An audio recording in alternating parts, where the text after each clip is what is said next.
आदरणीय अध्यक्ष महोदय,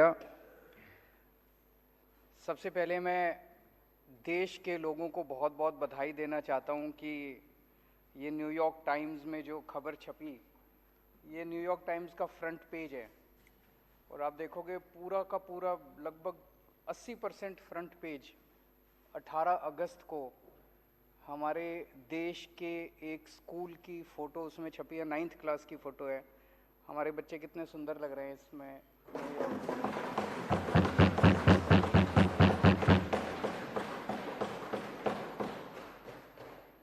और उसके नीचे मनीष सिसोदिया जी की फ़ोटो छपी है, लिखा है मनीष सिसोदिया दिल्ली एजुकेशन मिनिस्टर। ये पूरे देश के लिए गर्व की बात है, 130 करोड़ भारतीयों के लिए गर्व की बात है। सबका सीना चौड़ा हो गया जिस दिन ये खबर छपी थी। मैं समझता हूँ पूरे देश में अगर आप पूछो कि केंद्र सरकार में शिक्षा मंत्री कौन है, मुझे नहीं लगता किसी को भी पता होगा। मैं अगर आप पूछो कि उत्तर प्रदेश का शिक्षा मंत्री कौन है, किसी को नहीं पता होगा। मैं एक वो देख रहा था सोशल मीडिया पे, ये टीवी वाले कई बार बच्चों से पूछते हैं। एक बच्चे से पूछा, बेटा केंद्र का शिक्षा मंत्री कौन है? बोला मनीष सिसोदिया। उससे पूछा उत्तर प्रदेश का शिक्षा मंत्री कौन है? बोला मनीष सिसोदिया। उससे पूछा राजस्थान का शिक्षा मंत्री कौन है? बोला इस देश में एक ही शिक्षा मंत्री है और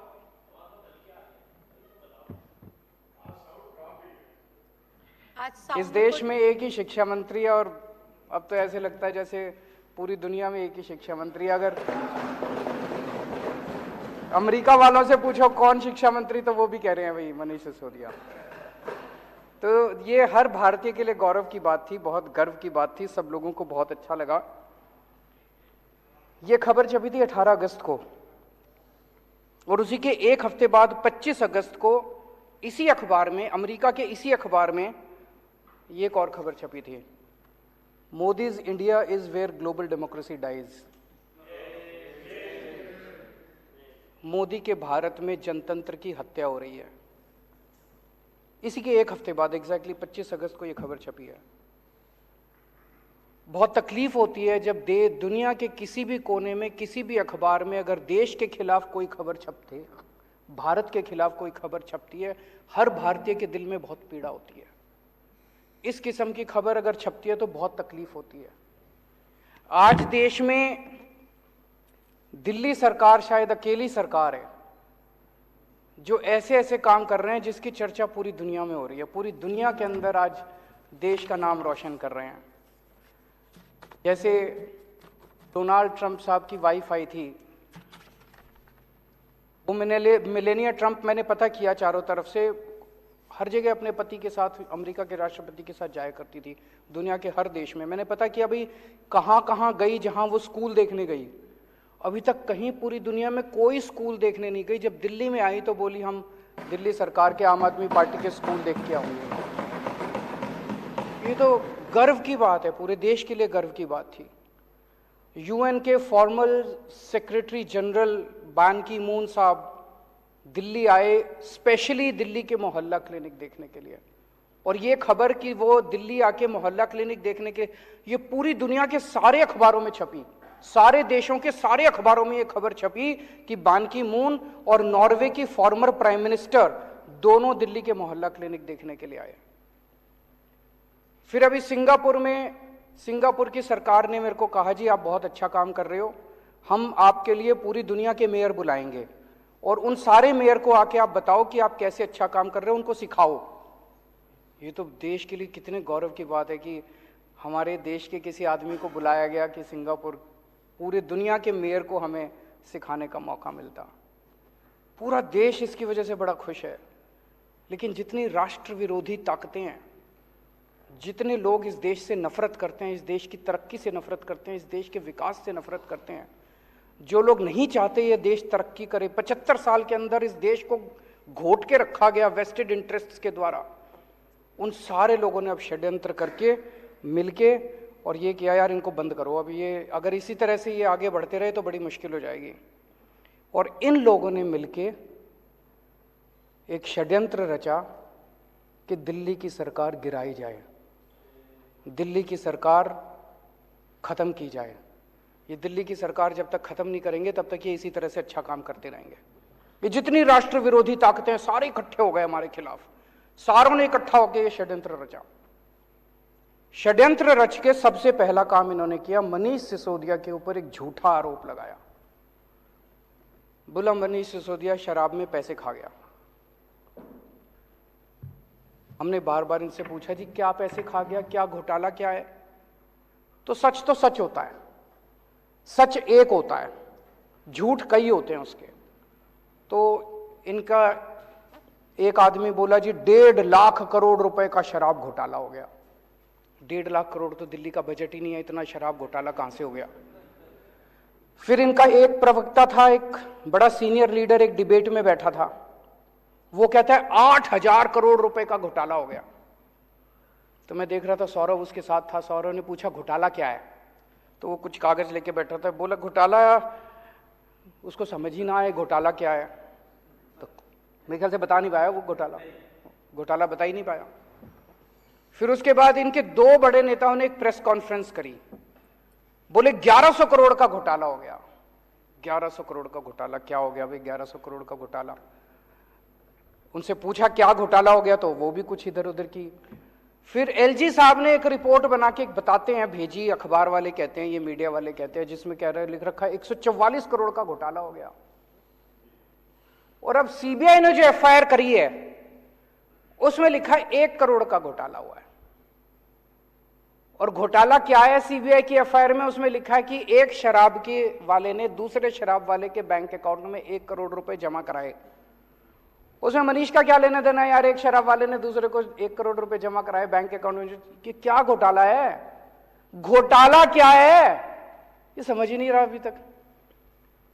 ये अभी आज है नहीं, आठों को अगर आप अगले अलग अलग कमरे में बिठा देते और एक एक से पूछते बेटा घोटाला क्या है, तो 5 को तो पता ही नहीं होता घोटाला क्या है। 3 अगर कुछ बताते तो ये कुछ बताता, ये कुछ बताता और ये कुछ बताता, क्योंकि झूठ तो अलग अलग होता है ना, सच एक होता है। सच क्या है? कोई घोटाला नहीं हुआ, सबसे ट्रांसपेरेंट पॉलिसी थी, कोई घोटाला नहीं हुआ। ये सब झूठे आरोप लगा रहे हैं। आरोप लगा के इन्होंने एफआईआर कर दी मनीष सिसोदिया के खिलाफ। अगले दिन रेड करने इनके घर पहुंच गए, 14 घंटे तक रेड करी। कितने कमरे हैं आपके यहां? 4-5 कमरे हैं।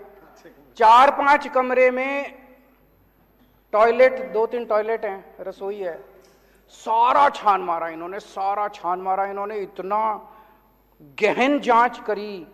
दीवारों यूं यूं करके देखा, खोखली तो नहीं है दीवार, इसमें तो जेवर नहीं रख रखे, इसमें जो पिक्चरों में दिखाते। फिर वो उन्होंने गद्दे भी फाड़ फाड़ के देखे, गद्दों में तो नहीं रख रखे, तकिए फाड़ फाड़ के देखे, इनके सारे कपड़े, अलमारी, फलाना सारा कर करा के शाम को निकल गए। 98 भी नहीं मिली, 54 भी नहीं मिली, अनअकाउंटेड 54 भी नहीं मिली। कोई जेवर नहीं मिले, कोई पैसा नहीं मिला, कोई जमीन जायदाद के कागज नहीं मिले, कोई इंक्रिमिनेटिंग डॉक्यूमेंट्स नहीं मिले, कुछ कोई दस्तावेज कुछ नहीं मिला। मतलब मैं पूछ रहा था इनसे कि 30-35 लोग आए थे, उनके खाने का खर्चा भी नहीं निकला रेड के अंदर, रेड का खर्चा भी नहीं निकला, और वो चले गए। आज 7 दिन हो गए, 8 दिन हो गए रेड को, अभी तक कुछ पता नहीं चला भाई इनके यहाँ क्या निकला। कुछ नहीं निकला इनके यहाँ, पूरी की पूरी फर्जी रेड थी। जब रेड खत्म हो गई तो हम सोच रहे थे क्यों कर रहे हैं। अगले दिन मनीष सिसोदिया जी के पास इनका कोई आदमी संदेश भेजता है।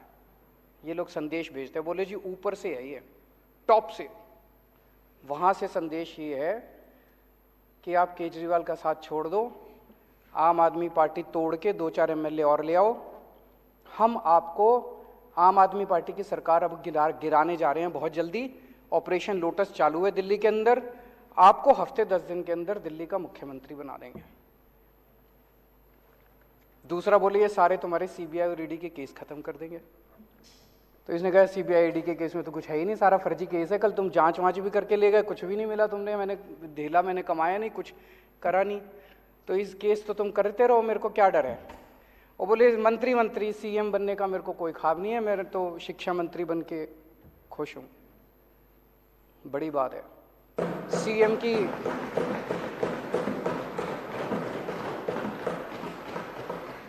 की कुर्सी ठुकराना कोई हंसी खेल थोड़ी है। नहीं तो आदमी तो सीएम की कुर्सी के लिए पता नहीं इतिहास में कितने बड़े बड़े बवंडर हुए हैं, कितने बड़े बड़े, तो सीएम की कुर्सी ठुकरा दी इन्होंने। मैंने पिछले जन्म में कुछ पुण्य किए होंगे जो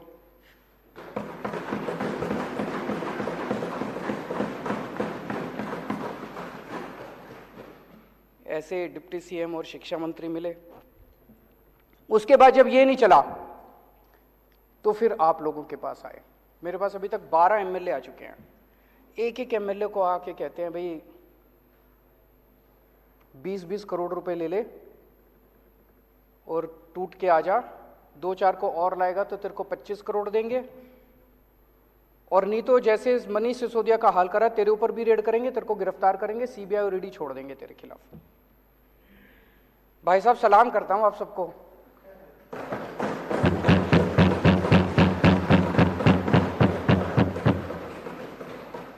कोई नहीं टूटा, एक भी नहीं तोड़ पाई अभी तक। सारे आरोप झूठे हैं इनके।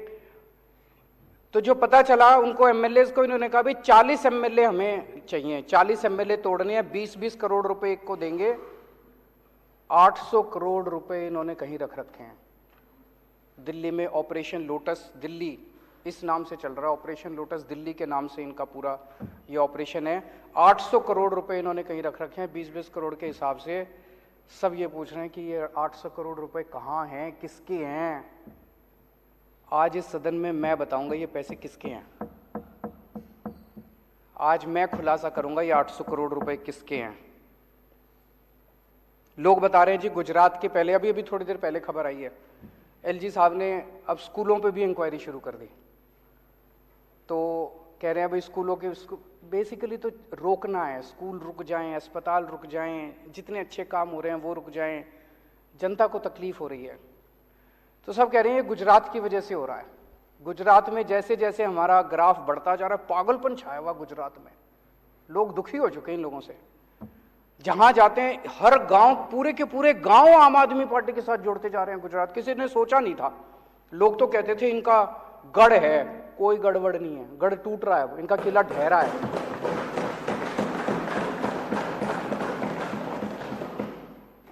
तो लोग तो यही कह रहे हैं जी दिसंबर में सरकार बनने के बाद गुजरात में इनके 27 सालों की आप इंक्वायरी कराओगे, तब तक ये इंक्वायरी करा रहे हैं दिल्ली के अंदर।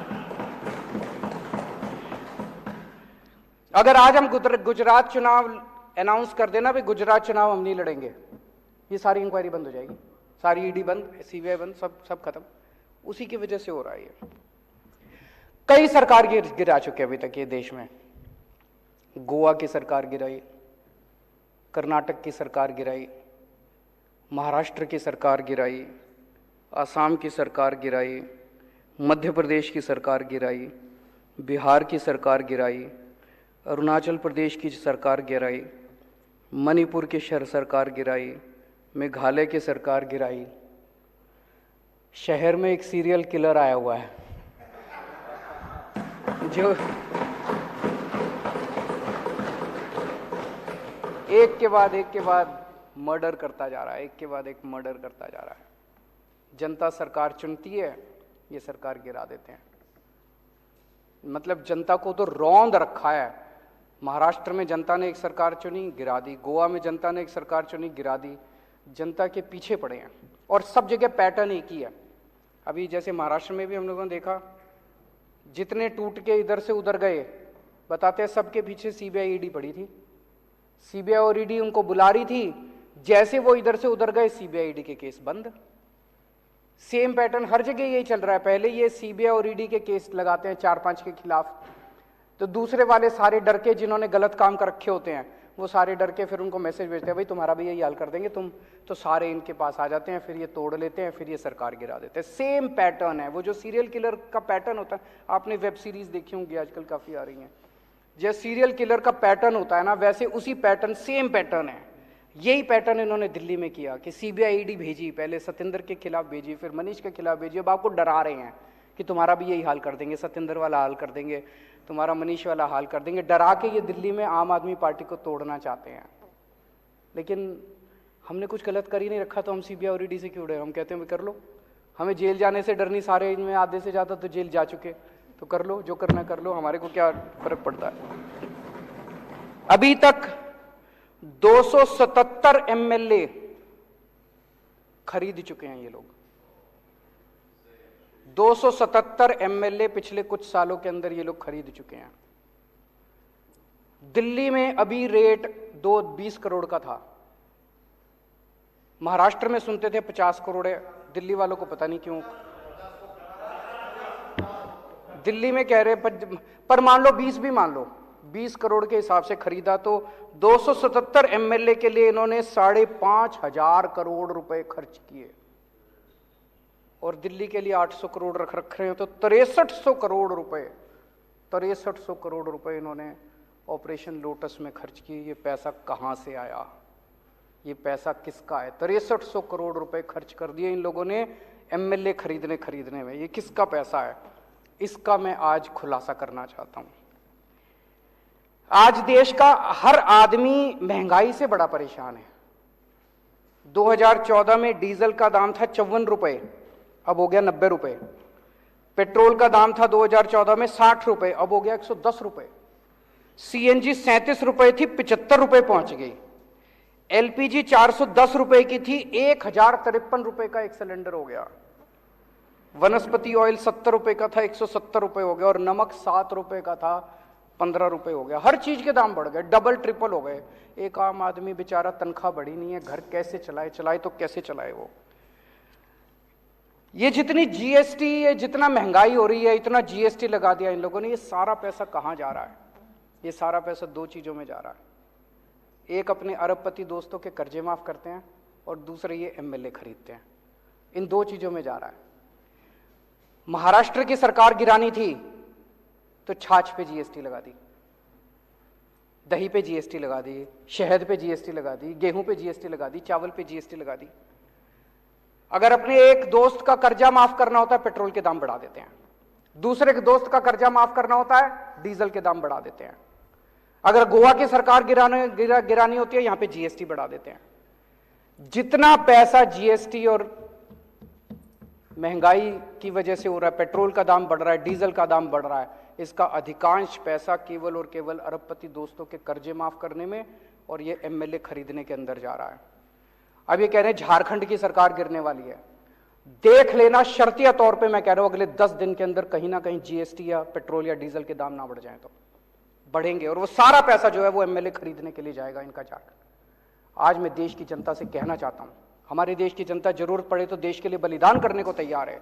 आज मैं देश की जनता से पूछना चाहता हूं कि क्या आप इस तरह से इनके अरबपति दोस्तों के लिए इस तरह से पैसा लुटाते रहोगे? क्या आप एमएलए खरीदने के लिए अपने बच्चों के पेट काटते रहोगे? आज अगर हमारी सेना को पैसे की जरूरत पड़े, हमारे देश के लोग एक टाइम की रोटी नहीं खाएंगे, सेना के लिए कुछ भी कर देंगे, लेकिन क्या इनके अरबपति दोस्तों के लिए हम ये करने को तैयार हैं? आज एक तरह से कई लोगों को मैं जानता हूं, कई परिवार ऐसे हैं, पहले 1.5 किलो दूध लिया करते थे दिन का, अब वो कम करके 1 किलो कर दिया जब से ये महंगाई हो रही है, जब से ये जीएसटी लगा है। कई परिवार ऐसे हैं जिन्होंने एक टाइम की सब्जी लेनी बंद कर दी, अब नमक से रोटी खा लेते हैं। तो एक तरह से गरीब का खून चूस के, और वो पैसा ये अरबपति दोस्तों को दे रहे हैं, गरीब का खून चूस के इस देश के अंदर एक आदमी की सत्ता की हवस को पूरा करने के लिए सारा का सारा पैसा इस्तेमाल किया जा रहा है। क्या देश के लोगों को यह मंजूर है? हम भारत को नंबर 1 देश बनाना चाहते हैं। हमारा मकसद है, हमारा सपना है, पूरे देश के लोगों का सपना है कि भारत दुनिया का नंबर 1 देश बनना चाहिए। भारत दुनिया का नंबर 1 देश कैसे बनेगा? जब हर बच्चे को अच्छी शिक्षा मिलेगी। सब बच्चों को पढ़ाना पड़ेगा, स्कूल खोलने पड़ेंगे, अस्पताल बनाने पड़ेंगे, सड़कें बनानी पड़ेंगी, ये सारा काम करना पड़ेगा। लेकिन जितने लोग काम कर रहे हैं इस देश के अंदर, उन सारे लोगों को अगर आप काम नहीं करने दोगे, उनको रोकोगे, उनके पीछे सीबीआई ईडी छोड़ दोगे, तो फिर देश आगे कैसे बढ़ेगा? आपने इनके ये इतनी पीसी करते हैं, आपने देखा होगा कि कोई एक प्रेस कॉन्फ्रेंस इनकी काम से रिलेटेड होती है, सारी पॉलिटिकल गाली गलौज, इसके खिलाफ उसके खिलाफ। और हमारी प्रेस कॉन्फ्रेंस देख लो, 90% हमारी प्रेस कॉन्फ्रेंस जो है काम से रिलेटेड होती है। स्कूल बना दिया जी, अस्पताल बना दीजिए, अब इतने मोहल्ले क्लिनिक खोल दीजिए, अभी ये काम कर दीजिए। हम केवल काम के ऊपर करते हैं, ये केवल और केवल शुद्ध राजनीति करते हैं। ये जैसे अभी मैं देख रहा, कुछ कहते हैं कि इनके स्कूल बड़े खराब हैं, चलो हमारे खराब है, तुम अपने दिखा दो, तुम तो दिखाओ। आज वो असम के चीफ मिनिस्टर ने लिखा कि कुछ, मैंने कहा ठीक है जी मैं आ जाता हूं, असम में एक जवाब ही नहीं दे रहा वो। मैंने कहा जी मैं आ जाता हूं, आपसे सीख लेते हैं, अगर आपने कोई अच्छा काम करा है असम के ऊपर, हमारे को तो कोई ईगो नहीं है, हम सीख लेते हैं आपसे, आप हमसे सीखो, हम आपसे सीखेंगे, तभी तो देश तरक्की करेगा। ये कहते हैं हम भ्रष्टाचार के खिलाफ लड़ाई लड़ रहे हैं, जितने भ्रष्टाचारी हैं उनके खिलाफ कर रहे हैं। ये लड़ाई भ्रष्टाचार के खिलाफ नहीं है, ये लड़ाई एक आदमी के स्वार्थ की लड़ाई है, एक आदमी की सत्ता की हवस की लड़ाई है। 15 अगस्त को लाल किले पे खड़े होकर उन्होंने कहा पूरे देश को कि मैं भ्रष्टाचार की लड़ाई लड़ रहा हूं, देशवासियों मुझे आपका साथ चाहिए। साहब अगर आप भ्रष्टाचार की लड़ाई लड़ते तो आपको देशवासियों का साथ मांगने की जरूरत नहीं पड़ती। इसका मतलब आप जानते हैं कि देश आपके साथ नहीं है, आप ये जो नौटंकी कर रहे हो, इसका मतलब देश आपके साथ नहीं है, आपको मांगना पड़ रहा है। दिल्ली में मैंने भ्रष्टाचार की लड़ाई लड़ी, मैंने तो कभी नहीं कहा दिल्लीवासी खुद ही मेरे साथ हो रहे हैं, मैंने तो नहीं कहा दिल्लीवासियों मेरे को आपका साथ चाहिए। अभी कोई कल बता रहा था, एक ऑफिस में बैठा था, सरकारी ऑफिस में दिल्ली में, हमारा कोई वॉलंटियर बोला वहां पे अंदर अफसर काफी लेट कर रहा था, 1 घंटे से बिठा रखा था, तो वो आपस में बात कर रहे थे, 2-4 लोग बैठे थे। कहते इसको पता नहीं है अफसर को, अभी केजरीवाल को मैंने ट्वीट कर दिया ना, इसकी नाक में दम कर देगा। जनता को भरोसा है, हमें साथ मांगने की जरूरत नहीं पड़ रही। पंजाब के अंदर अभी हमने जिस तरह से भ्रष्टाचार के खिलाफ वार छेड़ा हुआ है, भगवंत मान ने तो कभी नहीं कहा मेरे को आपका साथ चाहिए। आपको पता है आपके साथ देश की जनता नहीं है। इस गंदगी में देश की जनता देख रही है कि आप भ्रष्टाचार के खिलाफ लड़ाई नहीं लड़ रहे, आप अपने स्वार्थ की लड़ाई लड़ रहे हैं, आप अपनी सत्ता की हवस की लड़ाई लड़ रहे हैं। मैं आज आपको 5 मुद्दे देता हूं। अगर आपकी लड़ाई भ्रष्टाचार की लड़ाई है, इन 5 में से एक के ऊपर आप जांच करा के दिखा दो, मैं मान जाऊंगा।